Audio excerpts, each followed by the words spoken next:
Olá, boa noite. Seja bem-vinda e bem-vindo ao Cenário Econômico de hoje, transmitido pela TV Brasil, diretamente aqui dos estúdios da B3, no centro da cidade de São Paulo, com emissoras públicas de todo o país. Vamos saber o que foi notícia na economia no dia de hoje?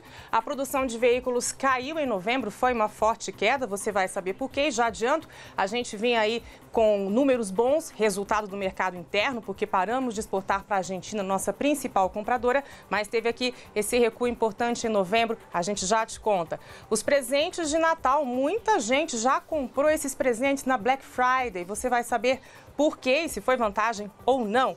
O indicador de emprego da FGV mostra a primeira alta depois de 8 quedas seguidas. Está sendo visto aí como uma possível onda de otimismo em relação ao emprego para 2019 agora, é claro. O Brasil reciclou 300 toneladas de latas de alumínio, segundo o setor. Em volume houve um aumento, mas proporcionalmente houve aí um pequeno recuo. E no estúdio a gente conversa com o Flávio Borges, do SPC Brasil, sobre fraudes. Quase 8 milhões de brasileiros foram vítimas especialmente no cartão de crédito. E você vai saber por quê e como se proteger. Cenário econômico que está começando agora.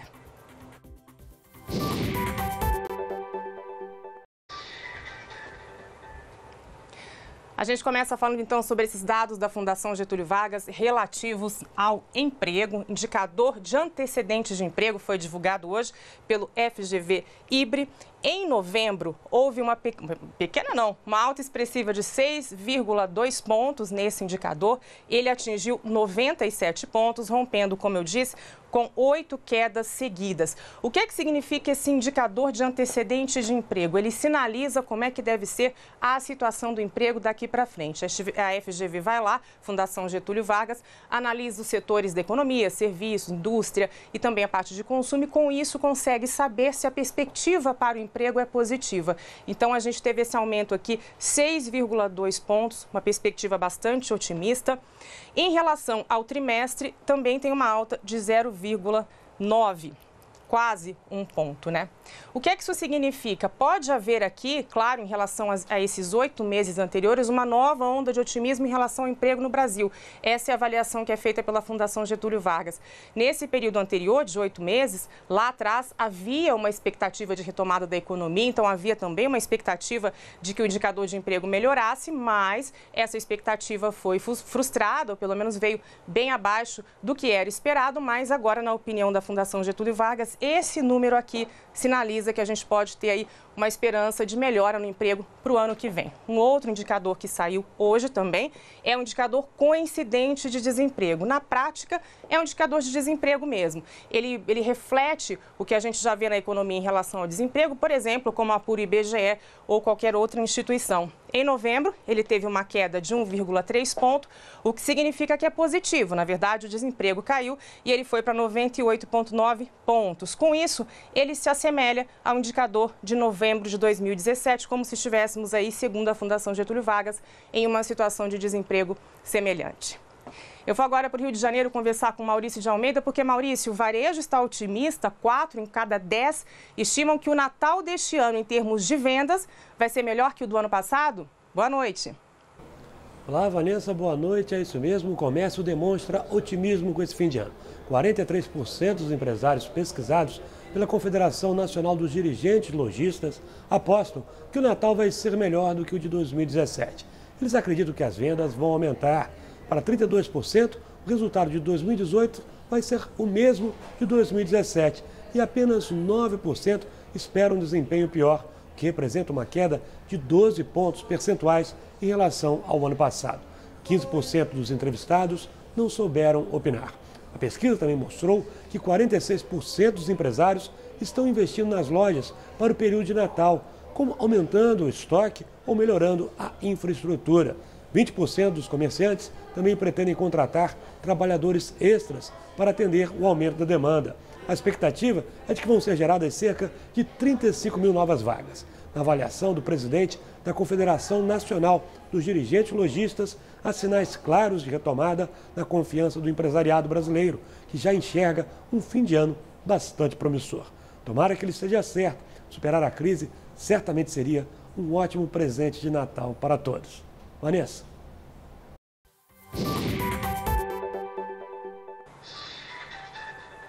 Ah, com certeza, Maurício. Esse daí seria certamente o melhor presente de Natal para todo mundo, né? Para empresário, para trabalhadores e com geração de emprego, como você disse. Não tem como o Natal e o ano de 2019 começar melhor. Vamos dar uma olhada aqui nos números da Anfávia, a Associação Nacional dos Fabricantes de Veículos, divulgou hoje o balanço do mês de novembro. Teve uma queda na fabricação, na produção de veículos, foi uma queda de Deixa eu mudar a tela aqui, só um minutinho. Teve uma queda de 6,9% em novembro, isso em relação a outubro, e de 1,6% na comparação com novembro de 2017.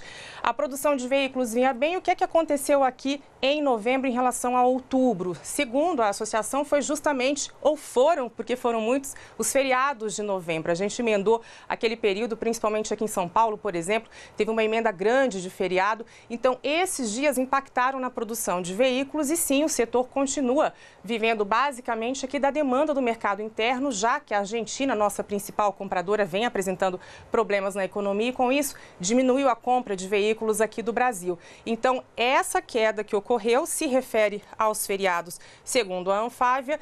Então, por isso, como estamos dependendo de mercado interno, a gente sentiu esse reflexo aqui em novembro. Foram fabricadas 245.100 unidades no mês de novembro. No acumulado do ano, 2.700.000 unidades. E em relação a esse acumulado do ano, então em relação ao mesmo período de 2017, a produção está em alta de 8,8%. Então o setor, claro, tem aí o que comemorar, considerando que a gente está falando de mercado interno, basicamente, né? Vendas também tiveram queda. Aqui em outubro, 9,3%, foram vendidas 230.900 unidades. Essa queda nas vendas também reflexo do feriado, segundo a Anfávia. A gente pode até imaginar o contrário, né? Que nos feriados as pessoas têm tempo disponível para ir lá, ver preço, pesquisar e, enfim, acabar tirando um carro zero, mas não foi o que aconteceu. Possivelmente as pessoas aproveitaram para viajar, para fazer outra coisa e também a renda, né, não está assim tão alta, desemprego alto, dificuldade também se conseguir crédito, enfim, reflexo dos feriados, segundo a Anfávia. Em relação a novembro de 2017, alta, 13,1%, e no acumulado do ano, vendas em alta de 15%, número também bastante expressivo. Exportações, vamos a elas.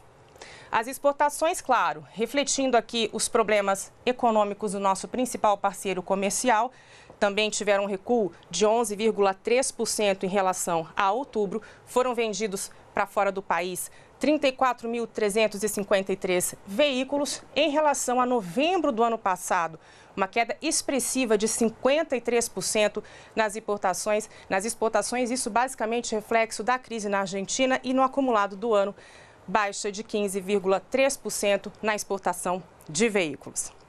Eu converso agora com Gabriela Santilo aqui na redação da TV Brasil em São Paulo, porque o setor de alumínio divulgou um balanço, disse que foram 300 toneladas de latas recicladas esse ano.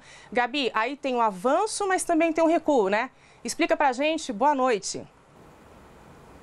Oi, Vanessa. Teve um recuo, mas na verdade continua sendo um número muito importante, né? Muito significativo. De acordo com a pesquisa da indústria do alumínio, quase todas as latas de bebidas vendidas em 2017 retornaram para o ciclo produtivo. Das 303.900 toneladas de latas de alumínio para bebidas que foram colocadas no mercado no ano passado, quase 296 mil foram recolhidas e recicladas. Durante o lançamento desses dados, o presidente executivo da Abra Latas, Associação das Fabricantes de Latas de Alumínio, o Renaud Castro, chamou atenção para a necessidade de uma adequação da política tributária para esses produtos, porque o consumidor acaba pagando o imposto duas vezes, né? Porque as latas, elas são reaproveitadas, então já pagou ali quando consumiu, depois volta a pagar. Quando a gente traz esses números também, é importante a gente falar da importância da cadeia de reciclagem de alumínio. O processo de reciclagem consome só 5% da energia usada para lidar com a produção de alumínio primário. Então, é muito menos esse consumo de energia mesmo. A reciclagem também diminui em 95% a emissão de gases de efeito estufa, além de reduzir a extração de bauxita, que é um mineral que dá origem ao alumínio. Então, tem menos extração, menos exploração desse mineral e do meio ambiente. Além disso, tem a questão das pessoas envolvidas nesse processo, né? É emprego e renda para os catadores de materiais recicláveis. Vanessa.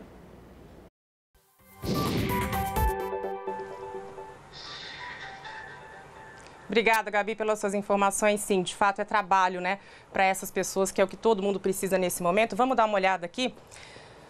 A Associação Comercial de São Paulo divulgou hoje um resultado recorde a respeito dos impostos que a gente recolhe. Foram 2 trilhões e 200 bilhões de reais, um número que foi batido na manhã de hoje, dessa quinta-feira aqui em São Paulo. Recorde porque é o maior número desde que o impostômetro começou a publicar, mostrar esse cálculo, que é desde 2005.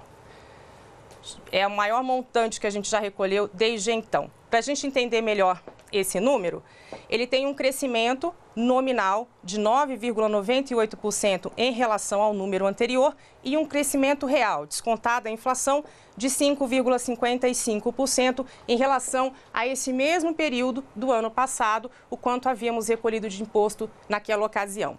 Aqui está incluindo tudo: imposto federal, estadual, municipal, taxa, todos os tributos do país estão nessa conta.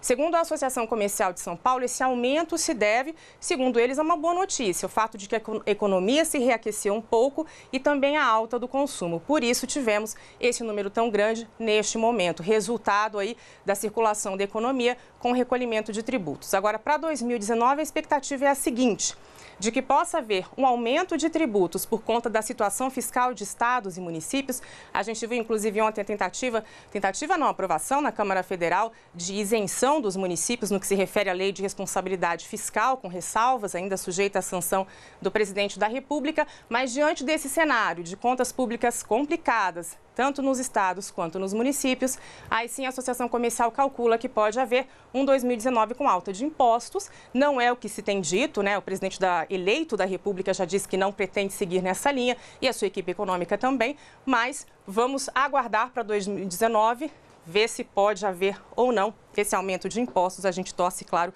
para que não. Vamos falar então do mercado financeiro, como é que fechou hoje. Ibovespa fechou em queda 0,21% aos 88.848 pontos. Resultado aqui, mais uma vez, das influências externas daquela guerra comercial que havia tido uma trégua entre Estados Unidos e China. O que é que aconteceu de novo? Os investidores todos, não só aqui no Brasil, como lá fora também, acham que essa trégua não é tão trégua assim. Ontem, Trump fez declarações em sentido contrário e hoje, uma executiva importante, filha de um fundador de uma empresa de telecomunicação importante da China, foi presa no Canadá, a pedido dos Estados Unidos, porque, segundo os Estados Unidos, ela estaria violando sanções impostas pelos americanos ao Irã. E, com isso, a partir da prisão dela, houve essa repercussão no mercado financeiro, no sentido de que China e Estados Unidos, de fato, não estariam se entendendo. Repercussão aqui no índice Bovespa, repercussão também, já falo disso aqui, no dólar comercial, que fechou em alta de 0,21% a R$ 3,88.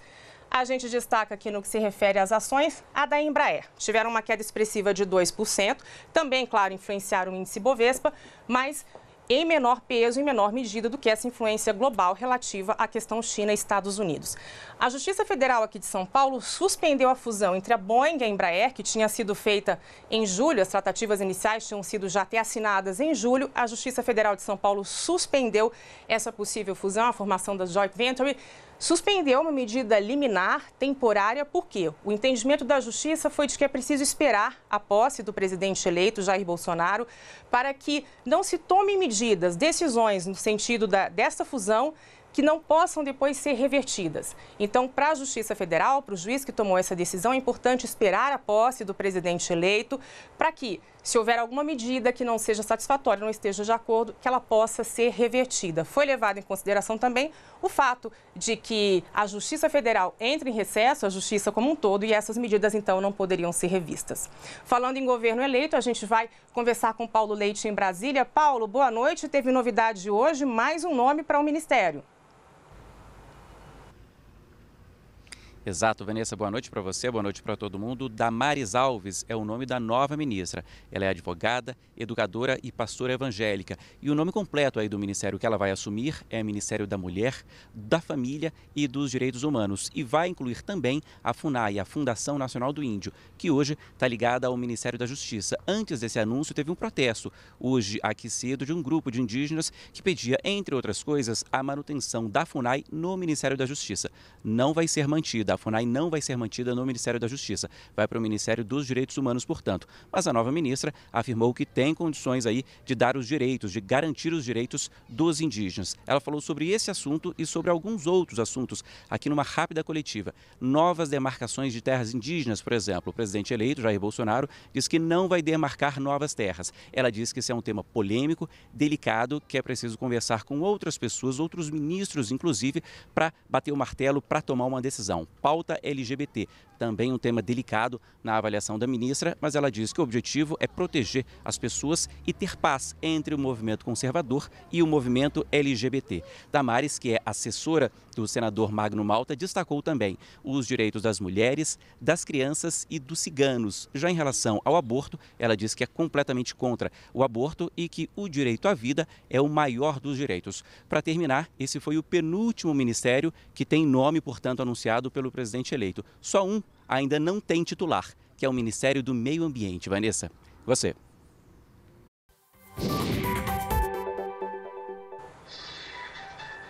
Obrigada, Paula, pelas suas informações. A seguir, os golpes financeiros a que você pode estar sujeito. É rapidinho, a gente já volta. Estamos de volta com o cenário econômico. Muita gente aproveitou a Black Friday para antecipar as compras de Natal. Gabriela Santillo foi para aproveitar o desconto, para já garantir? Exatamente, o pessoal foi esperto, né? Pesquisa feita pelo Reclame Aqui mostrou que 34% das pessoas se programaram e conseguiram adiantar as compras de Natal aproveitando aí os descontos da Black Friday.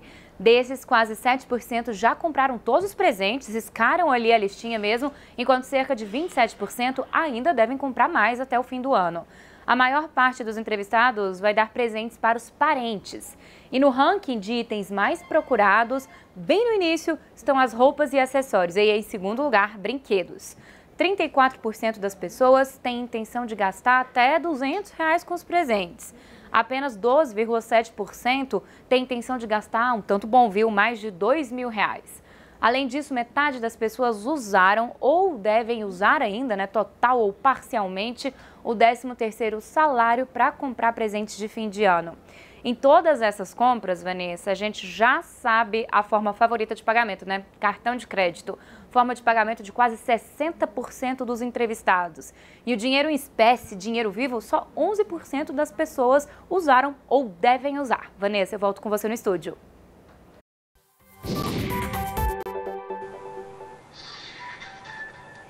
Obrigada, Gabi. Mais de 8 milhões de brasileiros sofreram algum tipo de fraude nos últimos 12 meses, encerrados em setembro. Fraudes como, por exemplo, clonagem de cartão de crédito foi a principal ocorrência. E para falar sobre isso, eu recebo aqui o diretor de finanças do SPC Brasil, Flávio Borges. Flávio, boa noite. Obrigada por sua presença aqui. Boa noite. Essa época do ano, festas, final de ano, é ainda mais favorável para que esse tipo de fraude ocorra? Sim, primeiro porque há mais transações, as pessoas estão comprando mais presentes, elas estão viajando de férias, né? Então as pessoas acabam ficando mais expostas à fraude, tanto no ambiente virtual quanto no ambiente real. O SPC Brasil recebe de muitos usuários os alertas de documentos, ou seja, quando a pessoa perde um documento, ela registra um boletim de ocorrência e vai até o SPC para informar que perdeu esses documentos, né? Para quê? Para que essa perda ou roubo fique registrada ali no seu CPF e os bancos e lojas que concedem empréstimo, vendo essa informação, eles possam fazer um crivo mais aprofundado ali em relação à identidade. E a gente percebe que esses alertas são muito concentrados nessa época do ano agora. E qual que é o ambiente onde essas fraudes mais se dão hoje em dia? É no ambiente virtual ou no ambiente físico mesmo, nas lojas físicas? É no ambiente virtual por meio do roubo de dados. A gente viu que 41% das fraudes relatadas são fraudes de cartão de crédito. É o principal? É o principal. Por quê? Porque as pessoas informam seus cartões de crédito em sites ou em sites inidôneos, né, de fornecedores desconhecidos e que estão ali pela criminalidade. Sim. Ou em redes de Wi-Fi, né, de internet não seguras, seja em restaurantes, shoppings, redes públicas que não são criptografadas, não têm a devida segurança. E também as pessoas perdem seus dados porque estão sem antivírus, porque não atualizam o sistema operacional. Então, há uma série de vulnerabilidades às quais as pessoas se sujeitam a adotar condutas ou mal informadas ou irresponsáveis mesmo no uso da internet. E no celular, por exemplo, com a própria rede pessoal, é um ambiente seguro ou ainda assim é preciso ter cuidado? Sempre é preciso ter cuidado em relação ao site que a pessoa informa seus dados, mas certamente a rede Wi-Fi, a privada da própria residência da pessoa, ou o 3G, 4G, né, que é a rede do celular, né? Sem dúvida é mais seguro. Qual foi a segunda fraude mais cometida que vocês verificaram? Olha, eu gosto de agrupar esses resultados. Certo. E eles estão, existe um grupo ali de fraudes que estão relacionados a roubo de identidade, que é a pessoa de posse dos seus dados ou de documentos falsos, contrair crédito ou... Identidade, CPF, endereço. Exatamente. A pessoa se passar por você para contrair crédito, para fazer uma compra, né, para usar disso em benefício próprio. E também foi muito relatado, aproximadamente 1 em cada 10, boletos falsos. A pessoa emite um boleto na internet, paga e o dinheiro que saiu, ele não vai para o destinatário pretendido, vai para um fraudador. E esse tipo de fraude é bastante sofisticada, né? Porque, em geral, a aparência do site ela é fidedigna e as pessoas confiam e acabam recolhendo um boleto que não é real, né? Exatamente. É por isso que o antivírus tem que ser bom, né? Tem que estar atualizado, o sistema operacional, a pessoa usar a internet certa para tentar mitigar esse tipo de risco. E mesmo com essa mudança que a gente tem tido na emissão dos boletos, houve uma modernização em relação a isso, né? Até para se poder pagar de um jeito mais... Né? Exato. Isso coibiu, diminui? Diminui bastante, porque a cobrança agora tendo que ser registrada, é dificilmente um fraudador, por exemplo, até mesmo de dentro de uma empresa, pode emitir um boleto avulso sem esse registro. Então, isso diminuiu bastante esse número de fraudes com boleto falso. E, em geral, esses furtos dos dados e também clonagem de cartão de crédito, até cartão de débito é possível clonar, né? Como é que é essa fraude? Olha, a pessoa... ela é física? Normalmente, ela é feita no ambiente virtual hoje em dia, né? Com os chips dos cartões e os plásticos virtuais que começaram a ser emitidos, essas fraudes também têm, elas têm sido mitigadas, né? Mas, assim, normalmente o roubo dessas identidades ou desses cartões de crédito ocorrem no ambiente virtual. A pessoa, de posse dos seus dados de cartão de crédito, ela faz compras. E isso é muito perigoso para o lojista, porque no mundo virtual, as lojas digitais que são as responsáveis pelos cartões de crédito fraudados, né? O banco cobra o famoso chargeback, né? Que é quando ele pega o dinheiro desse lojista de volta referente a essa compra fraudada. E a gente tem ideia de para onde é que esse dinheiro vai também, os recursos obtidos a partir da nossa identidade? Que organizações, que pessoas são essas? O que é que a gente está financiando quando acontece um furto como esse? Dá para saber? É difícil saber, mas é a criminalidade. Crime organizado. Crime organizado, que normalmente funciona de maneira sinérgica, né? Sim. Ladrões de identidade, traficantes de drogas, aí tem lavagem de dinheiro, né? Isso envolve transferências de numerário no âmbito internacional também, né? São organizações de criminalidade bastante complexas. O que é que a gente pode fazer? Você já disse, falou do antivírus, o que é que a gente pode fazer para se prevenir e também se acontecer? Quais são as primeiras medidas que a gente deve adotar para não ter mais prejuízo e não se envolver numa situação complicada, né, com os nossos dados? O próprio SPC oferece uma solução de alerta, né, que alerta a pessoa toda vez que o CPF dela é consultado por alguém ou é registrado como inadimplente.